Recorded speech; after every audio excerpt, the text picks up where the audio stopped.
Republican vice presidential candidate Sarah Palin has lobbed a new charge at Democrat Barack Obama. Our opponent is someone who sees America as imperfect enough to pal around with terrorists who targeted their own country. Palin made the charge at 3 separate events in California Saturday. I was reading today a copy of the New York Times. Turns out one of his earliest supporters is a man who, according to the New York Times, was a domestic terrorist and part of a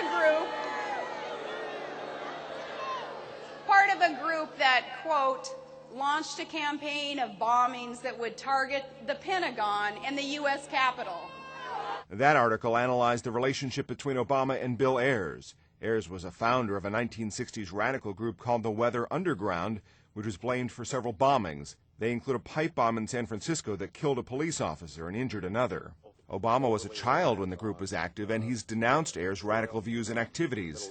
They do live in the same Chicago neighborhood and served on a charity board together and had a fleeting political connection. Neither the Associated Press or the New York Times found evidence to suggest that the two men palled around, and it's simply wrong to suggest that they were associated while Ayers was committing terrorist acts. Palin pushed the case again on Sunday. The Associated Press is wrong. The comments are about an association that has been known but hasn't been talked about, and I think it's fair to talk about where Barack Obama kicked off his political career in the guy's living room.